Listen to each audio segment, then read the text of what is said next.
Response, और मैं आपकी बहुत इज्जत करता हूं वीरेंद्र वशिष्ठ जी, पर आज मैं डायरेक्ट रिस्पॉन्स चाहता हूं। मैं आऊंगा आपके पास अनुराग भदौरिया और शहजाद पूनेवाला, पहले शहजाद पूनेवाला आएंगे। शहजाद पूनेवाला, मैं कहना चाहता हूं बहुसंख्यकवाद, बेसिकली बहुसंख्यक मतलब हिंदू, बहुसंख्यकवाद से देश को सचेत होना चाहिए। क्यों इस तरीके के शब्द का मैनिफेस्टो में प्रयोग किया गया है? फिर यह बात की जा रही है कि कांग्रेस ये सुनिश्चित करेगी कि अल्पसंख्यकों को उनके पोशाक की स्वतंत्रता हो। आज है, किसी को हिजाब पहनना है, पब्लिक प्लेस में जो पहनना है पहनो, स्कूल में नहीं पहन सकते। तो क्या होने वाला है? क्या शाहबानो मूवमेंट 2.0 की बात की जा रही है यहां पे? शहजाद पूनेवाला, सबसे पहले आपके सभी दर्शकों को जय सिया राम। अरे सॉरी, ये बहुसंख्यकवाद तो नहीं हो जाएगा। मतलब अजीब और गरीब स्थिति है। संवैधानिक न्याय की बात करते हैं जिन लोगों ने संविधान को कुचला, और क्या कहना चाहते हैं कि इतने वर्ष जो कांग्रेस की सरकारें रही वो संवैधानिक न्याय नहीं कर रही थी। मतलब एक बात तो साफ ही है ना, इमरजेंसी लगाने वाले संवैधानिक न्याय की बात कर रहे तो 100 चूहे खाकर बिल्ली आज को चली। पर आते आज के मुद्दे पर, देखिए एक तरफ तो बहुसंख्यकवाद और दूसरी तरफ क्या कहते हैं, गाजा मुस्लिम जजेस। अब जजेस भी हिंदू मुस्लिम होने लगे भाई साहब, आज पता चल रहा है। गाजा का जिक्र किया, अरे इन्होंने तो हमास के पक्ष में पत्र निकाला था ना। जब इजराइल पर आतंकी हमला हुआ तो इजराइल के ऊपर जो हमला हुआ उसको कंडेम नहीं किया, केवल हमास के पक्ष में आ गए और हमास के लोगों को गाजा के लोग बताने लगे। तो ये इस प्रकार की राजनीति तो इनकी पुरानी है। और देखिए कौन बात कर रहा है, ये वो लोग हैं जिन्होंने एक और बात इन्होंने कही है कि हम लोग जो है पर्सनल लॉज को ऊपर रखेंगे। मतलब क्या चाहते हैं? 3 तलाक का कानून जो सुप्रीम कोर्ट ने कहा पारित हो, अब वो सुप्रीम कोर्ट को उलट कर कहना चाहते हैं कि 3 तलाक वापस आ जाए।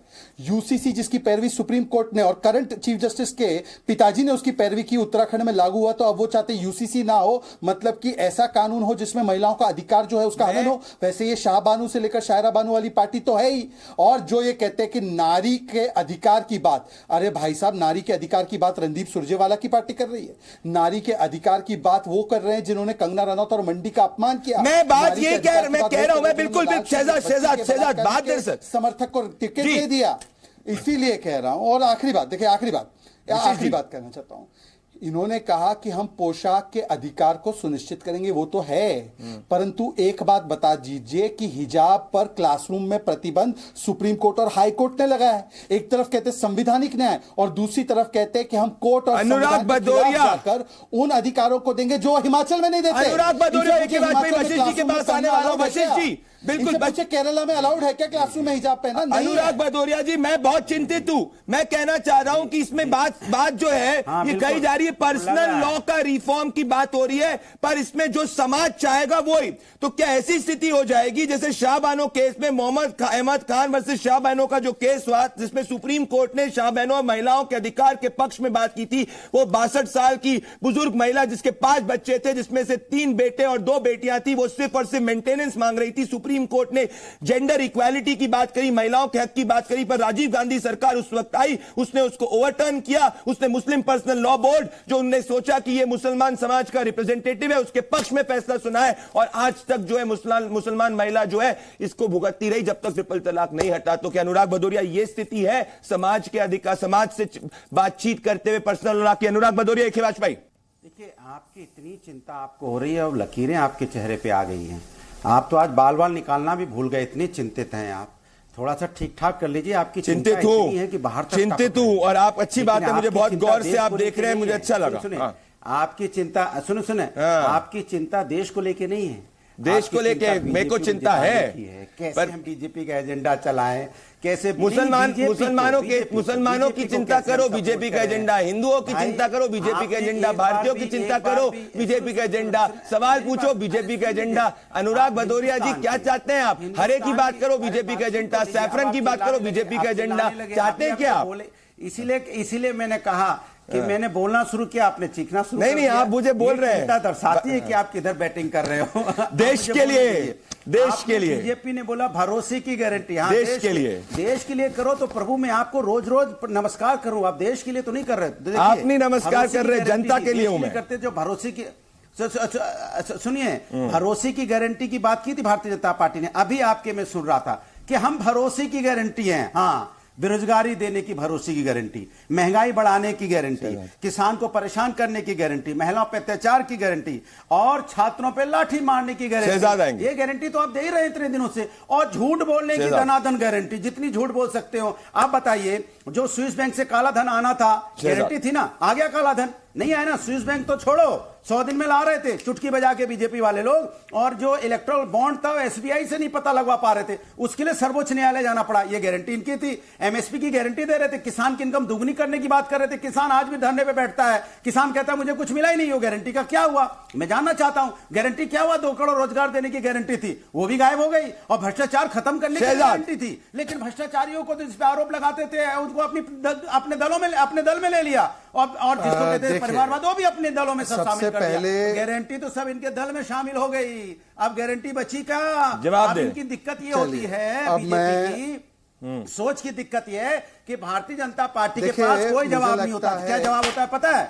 हम तो शहजाद पे धर्म की राजनीति को बढ़ावा देंगे। शहजाद जवाब दे रहे, शहजाद कमिंग डिबेट, शहजाद देने के बाद भाई प्रदीप जी, जनता जो प्रदीप जी, हास्यास्पद स्थिति है। ठीक है, जवाब दे रहे हैं, जवाब दे रहे हैं, वो जवाब। शहजाद लाइन में रोजगार मिल गया, वाह रोजगार, ये रोजगार 5 किलो हास्यास्पद स्थिति ये है। शहजाद बोले, प्रदीप जी, अब 5 किलो चावल 5 किलो आटा में लाइन में लगाएंगे, लेकिन अनुराग जी सुनना चाहिए, जनता चाहती है, सुनिए भी, बोलिए मत, तब से बोल रहे हैं आप। स्टॉप, फुल स्टॉप लगाइए, गाड़ी को ब्रेक लगाइए, सुनिए। और स्वाभिमान से जीता है, उससे रोजगार दे दो, वो 5 किलो चावल 5 किलो नहीं बोलने दीजिए, अरे बोलने दीजिए, पढ़ा लेगा, बोलने दीजिए। देखिए ऐसा है प्रदीप जी, रोजगार नहीं दोगे, हाँ प्रदीप जी, स्थिति ऐसी बन चुकी है कि जिन्होंने, अब प्रदीप जी अब ये ज्यादा मुझे लगता है कि अब ऐसे निरंतर बोलते जाएंगे। आपने नॉन स्टॉप जो है, नॉन स्टॉप जिस तरीके से चलती है, आपकी गाड़ी में ब्रेक नहीं है, और जो ब्रेक नहीं होती जिस गाड़ी में, वो गाड़ी जो होती है उसमें वो उसका एक्सीडेंट हो जाता है। तो मेरा निवेदन है, रुक जाइए, ब्रेक लगाइए। शहजाद पुनेवाला अतीकुर रहमान, ठीक है, अनुराग भदौरिया ने अपनी बात रखी, शहजाद पुनेवाला जवाब दे। शहजाद प्रदीप जी, हास्यास्पद डिवाइड करने की कोशिश। प्रदीप जी, हास्यास्पद स्थिति ये है कि उनको आपके लकीरों की चिंता है, पर जिन्होंने कांग्रेस को राजनीतिक फकीरी पर उतार दिया है, वो पार्टी आज उनको चिरकुट और धोखेबाज कहकर गठबंधन करती है और उनके मैनिफेस्टो के गुनगुनाती है। तो बताता हूं मैं आपको, बेरोजगारी 18% थी उत्तर प्रदेश में, आज 2.5% है।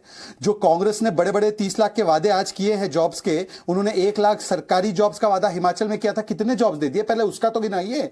2 करोड़ नौकरी का आंकड़ा मैंने इसी शो पर आपको दिया है, और आप ही नहीं, आलोक शर्मा भी भाग गए छोड़कर इस शो को, परंतु छोड़ देते इस विषय को। आज मैं पूछ रहा था महंगाई की बात, 10% से ज्यादा बेरोजगारी महंगाई दर रहा था यूपीए के कालखंड में, और आज 6 रुपया डीजल हिमाचल में बढ़ा है। तो बता दीजिए हिमाचल में महंगाई क्यों नहीं कम कर दी? वहां पर तो बिजली के दाम भी बढ़ा दिए आपने। आप बात करते हैं किसानों की, मान्यवर किसानों के लिए एमएसपी की बात करने से पहले केरल में एमएसपी का कानून लागू नहीं है, वहां पर किसानों के लिए एमएसपी लागू कर दीजिए ना। और पंजाब के मुख्यमंत्री ने तो बोला था कि हम किसान के लिए वहां से ही एमएसपी देंगे, वहां पर नहीं लागू किया। परंतु मुद्दा क्या है, देखिए इनके खुद के सांसद ने एक बार कहा था बीजेपी आ जाएगी तो यूसीसी लागू होगा, 4 शादी करने नहीं मिलेगी। ये वो लोग हैं जिन्होंने 3 तलाक के कानून का विरोध किया। ये वो लोग हैं जो यूसीसी का, जो संविधान में कांग्रेस के लोगों ने डाला था, उसका विरोध करते हैं। और यही कांग्रेस जब संविधान के यूसीसी को गोवा में लागू करती है तब तो ठीक होता है, और कहीं और पर लागू हो जाए तो उसका विरोध करने लग जाते हैं। आज मेरा सवाल सिर्फ इतना है, देखिए इन्होंने कहा बहुसंख्यकवाद, अरे भाई इन्होंने तो कुछ दिन पहले बहुसंख्यकों को मिटाने की बात की, सनातन समाप्ति की बात तो किसने की? डीएमके ने की ना। हम शक्ति के खिलाफ है, राहुल गांधी ने कहा, हिंदू धर्म धोखा ये समाजवादी पार्टी ने कहा, आरजेडी ने कहा पोटेशियम साइनाइड है रामचरितमानस। तो आज इन्होंने इसको ब्लैक एंड व्हाइट में अपने मैनिफेस्टो में डाल दिया है। जो अभी तक बयानों के माध्यम से देख रहे थे वो शब्दों में डाला है, जिसका मैं स्वागत करता हूं। अब इनका असली चेहरा खुलकर सामने ना आए।